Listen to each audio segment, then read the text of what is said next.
Doza Fast Real Estate Services, Doza Real Estate Group, Cleveland, Ohio, on the commute, talking real estate.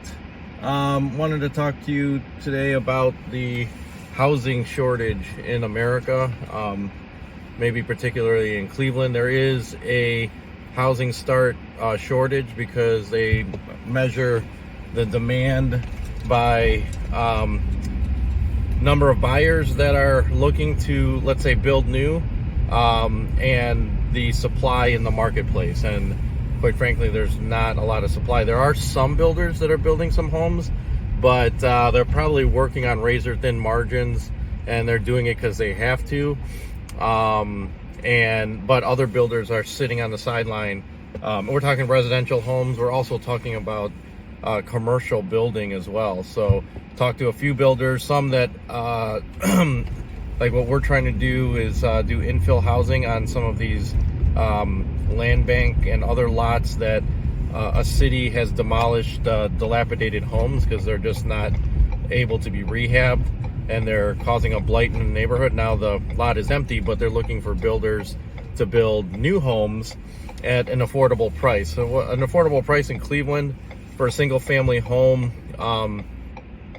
in some of the inner ring suburbs is under 300,000, right? So there's a lot of builders that are building over 300,000, and quite frankly they're really expensive for what I would ever buy for 300,000, right? And then more of the higher end homes, like in the 600,000 to $1 million range, then those type of builders are making their margins because they're able to spread their costs out over a bigger expense pool, let's say.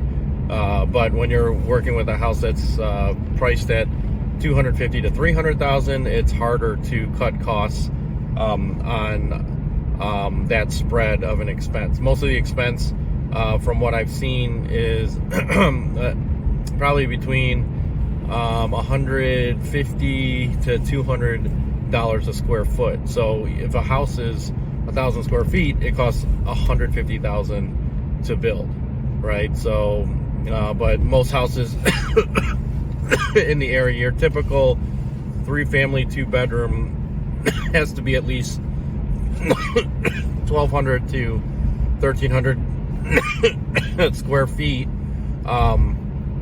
Or it starts to get pretty small.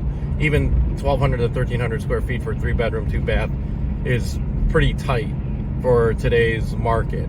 But in order for people to afford a new house with 3 bedrooms and 2 baths, then people there's a market that's still willing. But you can see where the demand for bigger houses at that under $300,000 price point comes in. So we've been looking into it.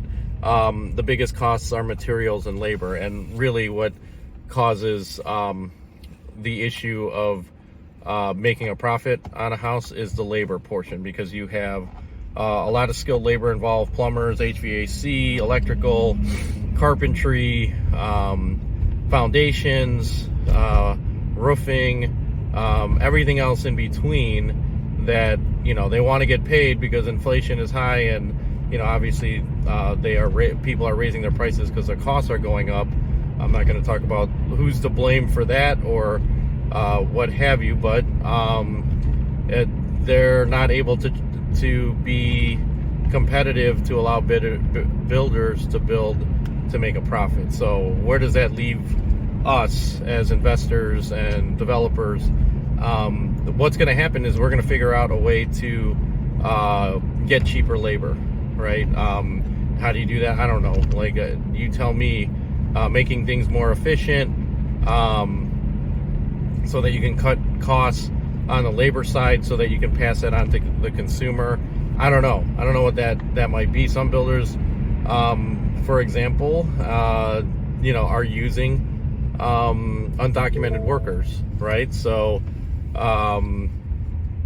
so that's one way to do it. Obviously it's illegal, but I think somebody's going to figure this out. We're trying to figure it out, and we will figure it out. because this is our business and we need to make a living. So whatever we have to do, we're going to explore, whether it's legislation to help ease persons who are able to work that don't have citizenship or a green card or a visa to work. We're going to figure out how we can get visas in that process so that people who are willing to work at a lower rate will do it. Or we'll figure out and have to work with the different trades to figure out how we can make their cost structure more efficient so that they can pass that savings on to us. Who knows? I don't know. Let me know your thoughts. We're going to talk about this more